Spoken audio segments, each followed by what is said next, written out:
우리 함께 기도하신 후에 하나님 말씀을 듣도록 합시다. 우리 같이 기도하겠습니다. 하나님 감사합니다. 2021년 한 해를 보내는 마지막 날 하나님 말씀 앞에 서서 하나님 말씀으로 우리의 마음을 새롭게 하며 또한 2022년 새로운 한 해를 믿음과 신앙과 또한 하나님을 의지함으로 한 해를 시작하도록 도와주옵소서. 우리에게 오늘 주신 말씀을 통하여서 우리의 영혼과 또한 우리의 믿음과 신앙이 온전케 되어지기 원하오니 주님 역사하시옵소서. 주께서 함께 원하오며 살아계신 예수 그리스도로 기도합니다. 아멘. 오늘 우리가 함께 살펴볼 하나님 말씀은 로마서 12장 11절 말씀 한 절 말씀을 가지고 열심을 품고 주를 섬겨라 라는 제목으로 하나님 말씀을 전하려 합니다.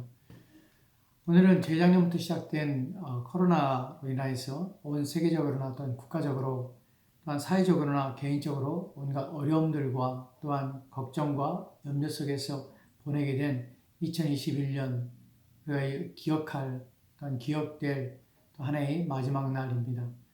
오늘 한 해를 보내는 마지막 날인 동시에 또한 새로운 2022년을 맞이하는 또한 맞이하게 되는 이제 그 첫 번째 날이기도 합니다.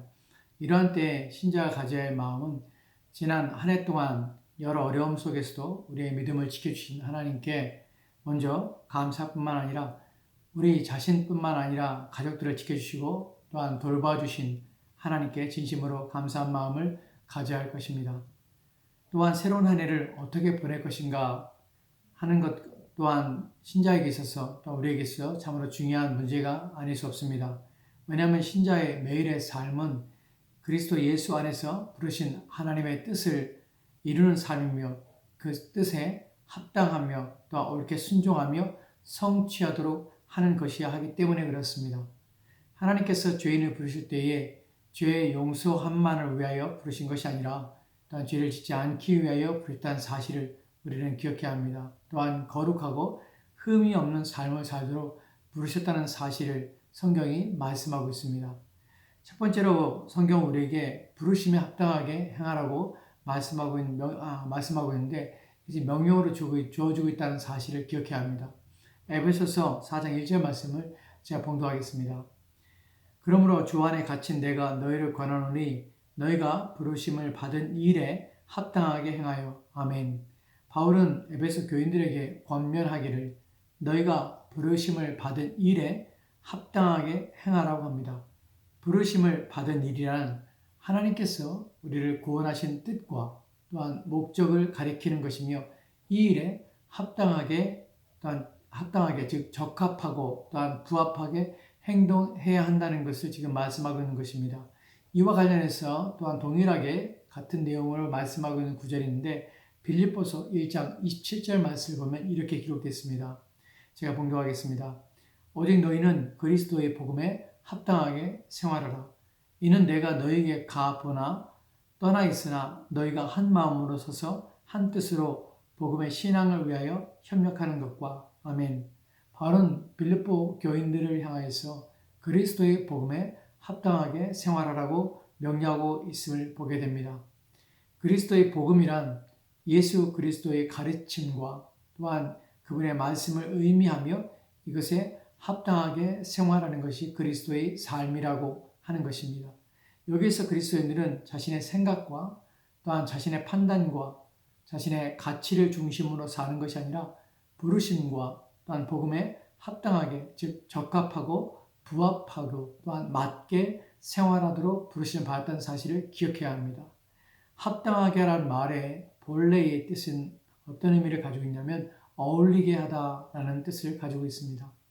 그리스도인은 그의 삶이 하나님의 말씀과 또한 그리스도의 가르침에 어울리는 삶이 되어야 하는 것입니다. 여기에 부적합한 삶이나 또한 불이치를 드러낸다면 그것은 부르신 뜻을 헛되게 하는 것입니다. 둘째로 하나님께서는 우리를 그분에게 부합하고 또한 적합하며 알맞으며 어울리는 삶을 위하여 구원하셨음을 잊지 말아야 합니다. 그에 관하여서 에베소 1장 4절과 5절 말씀을 보면 이렇게 기록되는데 제가 봉독하겠습니다. 곧 창세전에 그리스도 안에서 우리를 택하사 우리로 사랑 안에서 그 앞에서 거룩하고 흠이 없게 하시려고 그 기쁘신 뜻대로 우리를 예정하사 예수 그리스도로 말미암아 자기의 아들들이 되게 하셨으니. 아멘. 바울은 에베소 교인들에게 이렇게 말을 합니다. 창세전에 그리스도 안에서 하나님께서 우리를 택하셨습니다.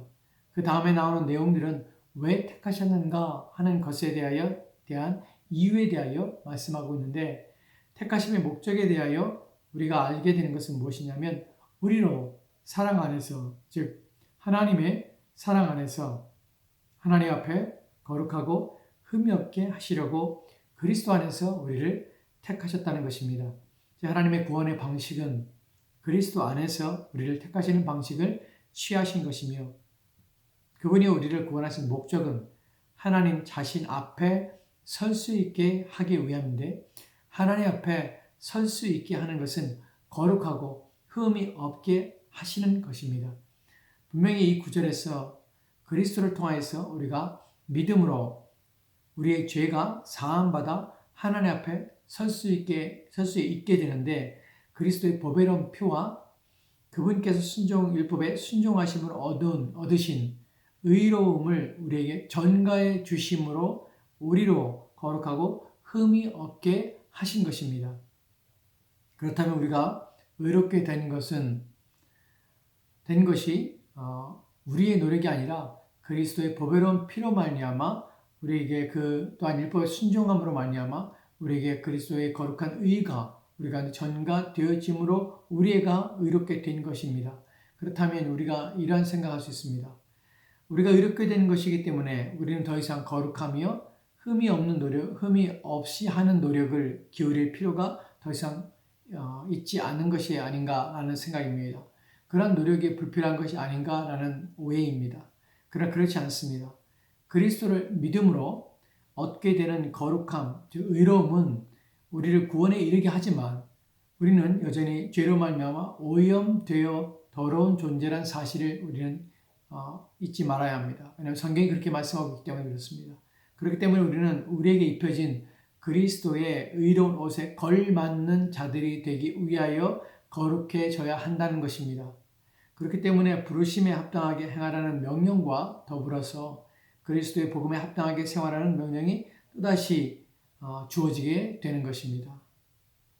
셋째로, 그렇다면 어떻게 해야 하는가 하는 것에 대해서 새해 우리 모두가 이러한 삶을 살기를 소망하는데, 로마서 12장 11절 말씀에 구체적으로 우리가 어떻게 살아야 되는지, 신자의 삶의 자세와 태도와 방식이 어떠해야 되는지에 대한 교훈을 말씀하고 있습니다. 로마서 12장 11절 말씀을 제가 봉독하겠습니다. 부지런하여 게으르지 말고 열심을 품고 주를 섬기라. 아멘. 로마서 12장은 구체적으로 신자들은 어떻게 살아야 하는가에 대하여 말씀하고 있는데, 그 중에 부지런하여 게으르지 말고 주 열심을 품고 주를 섬기라고 권면하고 있다는 것입니다. 이제 구체적으로 한 단어씩 그 의미에 대하여 이제 살펴보도록 하겠습니다. 먼저 첫 번째로 나오는 부지런함과 게으름에 대하여 생각해 보도록 합시다. 이 둘은 서로 상반되는 행위를 나타냅니다. 부지런한 사람은요, 게으를 수 없습니다. 또한 게으른 사람은 부지런할 수 없습니다. 즉, 이 둘은 양극단에 있는 것이며 양극단을 비교하고 있는 것입니다. 이 둘이 함께 공존할 수 없다는 말입니다.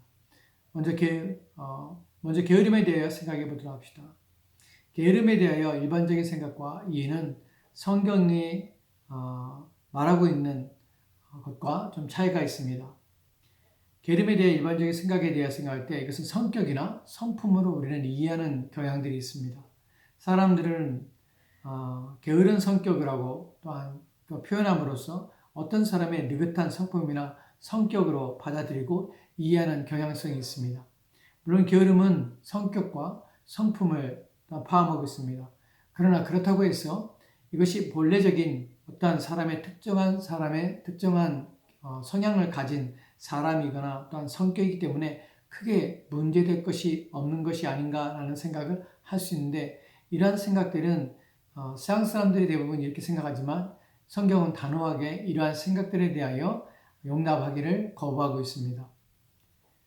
중요한 것은 게으름이란 어떤 개인이 가진 느긋하고 여유로운 성품이요 성격이기 때문에 죄라는 사실을 성경이 말하는 것에 대하여 우리가 오해할 수 있지만 성경은 단호하게 이것이 느긋하고 여유로운 성품, 성격 이전에 그것은 죄라고 성경이 말씀하고 있다는 것을 우리는 말씀을 통하여 살펴보려고 합니다. 성경은 게으름을 영적인 죄라고 선언하고 있습니다. 마태복음 25장 26절 말씀을 보면 제가 봉독하겠습니다. 그 주인이 대답하여 이르되 악하고 게으른 종아 나는 심지 않은 데서 거두고 해치지 않은 데서 모으는 줄로 내가 알았느냐. 아멘. 이 말씀은 예수님께서 비유로 말씀하신 주신 것입니다. 또한 이 비유의 내용들은 달란트의 비유 안에 있는 말씀입니다. 한 달란트를 받은 자가 그것을 땅에 감추었다가 그대로 한 달란트를 내어 놓았습니다. 그 종에 대하여 주인에 책망하는 것입니다. 주인이 한 달란트를 받았지만 그것을 땅에 묻어두고 아무것도 하지 않은 종에 대한 주인의 책망은, 주인의 말은 그 종에 대하여 악하고 게으른 종아라고 말씀하고 있다는 것입니다. 이 주인의 관점은 그 종을 악하고 게으른이라는 것으로 그 사람을 정의하고 있다는 것입니다. 단순히 게으르다는 것이 문제가 아니라 게으름에 대하여 악하다라는 것으로 정의되고 있는 것입니다. 성경은 게으름을 죄라고 악이라고 정의한다는 것입니다. 게으름은 성격이나 성품의 문제가 아니라 악한 것이며 영적인 것임을 기억해야 합니다.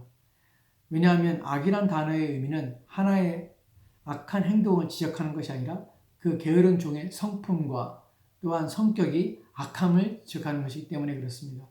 게으름은 느긋한 성품의 문제 이전에 하나님 앞에서 죄입니다. 성경이 게으름에 대하여 나쁜 행동이며 또한 자세와 태도임을 지적하는 것은 바로 이러한 이유 때문인데 데살로니가후서 3장 10절 말씀을 보면 이렇게 기록되어 있습니다. 제가 봉독하겠습니다. 우리가 너희와 함께 있을 때에도 너에게 명하기를 누구든지 일하기 싫거든 먹지도 말게 하라 하였더니 아멘. 바울은 데살로니가 교회에서 그들과 함께 있을 때에도 이렇게 명하였다고 합니다. 뭘 명했습니까? 함께 있을 때 게으른 자는 일하기 싫거든 먹지도 말라고 하는 것입니다. 예전에도 그렇게 말하였고 역시 지금도 떨어져 있어서 서신으로 다시 말하고 있지만 똑같은 말을 하고 있는데 누구든지 일하기 싫거든 먹지 말라. 다시 말하면 게으른 자들은 먹지도 말라는 것입니다.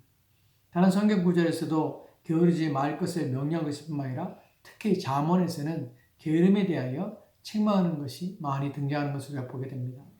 왜 성경이 게으름에 대하여 게으르지 말라고 하며 게으름을 악이라고 정의하는가라는 것에 대하여 우리는 생각해 봐야 합니다. 왜 이것이 성격이나 성품의 문제 이전에 그러한 성향에 대하여 악이라고 하는가 하는 것입니다. 왜냐하면 하나님께서는 우리가 부지런하기를 원하시기 때문입니다. 이 말은 하나님께서는 우리를 부지런한 존재로 만드셨다는 것입니다. 부지런하다라는 말은 그 의미는 서두르다는 뜻입니다. 그러나 동시에 힘쓰고 노력하며 또한 열심을 내다라는 의미를 가지고 있습니다. 이러한 것은 하나님의 성품입니다. 하나님께서 게으름을 악으로 지칭하시며 책망하시는 것은 그것이 하나님의 성품에 부합하지 않으며 또한 적합하지 않기 때문입니다. 하나님은 부지런하시며 힘쓰고 노력하시며 열심을 내시는 성향을 가지고 계시다는 것입니다. 그렇기 때문에 게으름은 하나님의 성품과 그분의 뜻에 부합하지 않고 부적격한 것이며 하나님께 불일치되는 것입니다. 둘째로 게으름이 죄인 이유는 하나님께서 열심으로 수고하며 노력하며 수고하는 일을 통하여서 우리에게 필요한 것을 공급해 주시는 방식이기 때문에 우리를 돕는 하나님의 방법이기 때문에 게으르면 안 되는 것입니다. 우리는 부지런해야 되는 것입니다. 하나님께서는 모든 피조물들을 먹이시며 기르실 때에 그들의 게으른 방법으로 먹이시고 또한 게으른 방법으로 통하여서 기르시는 것이 아닙니다. 하나님께서는 수고와 노력을 통하여 그 결실을 하게 하고 또한 추수하게 하시는 자연 법칙을 세우시고 그 방법이 제대로 작동되게 하심으로 말미암아 만물을 먹이시며 기르시다는 것입니다. 그렇기 때문에 게으르면서 잘 되기를 바라며 또한 게으르면서 하나님의 공급하심을 바라며 하나님의 도우심을 바란다는 것은 하나님을 욕되게 하는 것일 뿐만 아니라 하나님의 방식과 방법을 무시하는 것이며 멸시하는 것입니다. 그렇기 때문에 죄인 것입니다. 즉 이런 의미에서 게으름은 하나님을 대적하는 행위이며 하나님의 법을 거역하는 행위인 것입니다. 그렇기 때문에 게으르지 말아야 하며 영적인 죄를 짓는 것임을 알고 부지런해져야 한다는 것입니다. 이제 부지런하다라는 말에 대하여 부지런한 뜻에 대하여 생각해 보도록 합시다. 이 말씀드린 것처럼 열심을 내다, 노력하다, 수고하다라는 의미를 가집니다. 부지런함에 대하여 성경이 강조하며 신자의 마땅한 자세로서 가르치고 있는 이유를 우리가 생각해 봐야 합니다. 이미 앞서 말씀드린 것처럼 게으름은 하나님 앞에 악인 이유가 그분의 성품과 뜻에 부합하지 않기 때문이며 하나님이 원하시는 것이 아니기 때문입니다. 그렇다면 부지런하다는 것은 바로 하나님께서 그러한 분이시라는 것을 말하는 것입니다. 하나님은 열심을 내기 원하시는 분이시며 또 노력하기를 원하신다는 것입니다. 하나님께서는 우리가 노력하기를 원하시며 애쓰기를 원하시며 수고하기를 원하십니다. 우리의 삶을 위하여 우리의 영혼을 위하여 수고하며 애를 쓰며 노력하기를 원하신다는 것입니다. 이러할 때 하나님이 기뻐하시는 것입니다. 왜냐하면 하나님의 뜻과 성품에 부합한 일이기 때문이며 하나님께 영광이 되는 일이 되기 때문에 그렇습니다. 이제 넷째로 중요한 부분이 무엇에 대하여 부지런하고 또한 게으르지 말아야 하는가 하는 것에 대하여 다시 로마서 12장 11절 말씀을 보면 제가 봉독합니다. 부지런하여 게으르지 말고 열심을 품고 주를 섬겨라. 아멘. 열심을 품고 주를 섬기라고 합니다. 여기서 열심을 품고라는 단어의 뜻의 의미는 무엇이냐면 끓어오르다, 타오르다 라는 뜻을 가지고 있습니다. 이 의미는 생동감이 있으며 열정이 있으며 또 활력이 넘치는 것을 의미합니다. 여기에 이 구절에서 원문에는 빠져있는 한글 성경에는 원문에는 있지만 한글 성경에는 빠져있는 단어가 있는데 영혼에라는 단어가 있습니다. 루아울이라는 이 단어가 히브리어는 이제 영혼이라는 말과 그 뜻인데 본문에서는 영혼이라는 푸뉴마라는 단어가 이 안에 헬라어로 담겨져 있습니다. 그런데 지금 한글 성경에는 이 단어가 빠져 있습니다. 영혼의 활력을 불어넣으며 영혼이 끌어오르게 하며 영혼이 열정에 사로잡히게 하라라는 뜻입니다. 그러나 여기에 중요한 것을 생각해 보아야 하는데 무엇이 신자의 영혼을 불타오르게 하며 끌어오르게 하며 또 열정적이며 활력이 있으며 또 생명력이 넘치게 하는가 하는 것입니다. 영혼이란 단어의 해석이 비록 인간의 영혼이지만 이 영혼은 저절로 결코 불타오르거나 또는 뜨겁거나 활력이 넘치거나 하지 않습니다. 본래적으로 인간의 영혼은 악에 대하여 그렇게 합니다. 악에 대하여는 타락한 우리의 본성 때문에 불타오르고 뜨거워지고 또 활력이 넘칩니다. 그러나 신자의 영혼은 악에 대해서 그렇게 하지 않습니다. 그렇다고 해서 신자의 영혼이 저절로 다른 특정한 하나님의 말씀과 또한 주를 섬기는 일에 뜨거운 열정과 또한 불타오름과 또 헌신함과 또 온님을 다함과 하는 것들이 저절로 되는 것은 아닙니다. 신자의 경우에도 결코 스스로 열정적이 될 수 없다는 사실입니다. 왜냐하면 신자의 마음은 죄의 오염으로 말미암아 영적인 일에 쉽게 흥분하거나 또한 뜨거워지지 않기 때문입니다. 이것이 우리가 가지고 있는 상태입니다. 그렇기 때문에 우리를 뜨겁게 달아오르게 하고 우리의 마음에 열정을 일으키며 활력을 일으키며 또한 역동적이 되게 되고 또한 열심을 내게 되고 온힘을 기울이게 하는 무엇인가 우리의 마음을 작동하는 그 힘이 우리 가운데 필요한 것입니다. 성경을 보면 오직 마음을 뜨겁게 하고 또한 우리의 삶을 활력 있게 하며 불타오르게 우리의 삶을 변화시키는 분이 계신데 바로 성령 하나님이 그 역할을 우리 가운데서 행하시는 것입니다. 누가복음 24장에 32절 말씀은 이렇게 기록되어 있습니다. 그들이 서로 말하되 길에서 우리에게 말씀하시고 우리에게 성경을 풀어주실 때에 우리 속에서 마음이 뜨겁지 아니하더냐 하니 하고 아멘. 본문에서 보면 엠마오를 향하여 가는 두 제자에게 부활하신 주님께서 나타나셨습니다. 그리고 가는 길에서 그들에게 성경을 풀어서 설명해 주셨습니다. 그때 그들은 말씀을 듣고 그들의 마음이 뜨거워진 것입니다. 이들의 마음을 불타오르게 하며 열심을 내게 하는 마음을 바꾼 것은 말씀이며 이 말씀과 더불어 역사하는 성령 하나님을 통해서 그들의 마음에 열심이 또한 활력이 또한 힘이 또한 헌신이 그들의 마음에 타오르게 된 것입니다. 우리가 기억해야 하는 중요한 것은 우리만 열심을 내는 것이 아니라 우리의 마음을 열정을 주시는 그분이 우리 마음에 열정을 주시는 그분이 바로 열정을 내시는 열정을 가지고 계실 뿐만 아니라 자신의 자녀들의 구원을 위하여 열심을 가지신 분이란 사실을 기억해야 합니다. 에스겔서 39장 25절 말씀은 이렇게 기록되어 있습니다. 제가 봉독합니다. 그러므로 주 여호와께서 이같이 말씀하셨느니라. 내가 이제 내 거룩한 이름을 위하여 열심을 내어 야곱의 사로잡힌 자를 돌아오게 하며 이스라엘 온 족속에게 사랑을 베풀지라. 아멘. 에스겔을 통하여서 하나님께서는 이렇게 말씀하시는데 내가 이제 내 거룩한 이름을 위하여 열심을 내어 야곱의 사로잡힌 자를 돌아오게 하실 것이다 라는 것입니다. 하나님께 범죄함으로 포로로 끌려간 야곱의 사로잡힌 자들을 돌아오게 하시는데 이 구원이 어디서부터 오게 되나 하면 하나님의 거룩한 이름을 위한 열심으로부터 나온다는 것입니다. 하나님은 자신의 자녀들의 구원을 위하여 열심을 내신다는 것입니다. 그렇다면 우리의 구원을 위한 열심을 가지신 그분이 그의 자녀들을 더 복되게 하며 구원을 온전케 하는 일에 위하여 열심을 주실 것은 당연한 것입니다. 그렇기 때문에 신자의 열심은 하나님부터 오는 것이며 바로 성령 하나님의 감동으로부터 주어지는 것입니다. 열심은 하나님의 우리를 향한 구원의 열심은 바로 그리스도 예수를 통해서 또한 나타난 것을 보게 됩니다. 즉 그러한 열심들이 우리 가운데 부어질 때야 우리는 열심을 품게 되는 것입니다.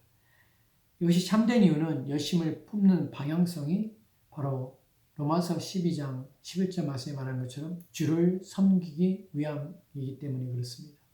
신자의 모든 열정과 열심과 뜨거움과 불타오름과 부지런한 목적은 주를 섬기기 위함입니다. 이것이 복된 것은 첫째로 하나님께서 나를 구원하신 목적이 바로 이런 주를 향한 열심을 품게 하기 위함입니다.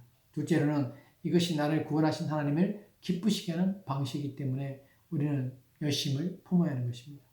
마지막으로 디도서 2장 14절 말씀으로 들어갑시다. 제가 봉독하겠습니다. 디도서 2장 14절 말씀.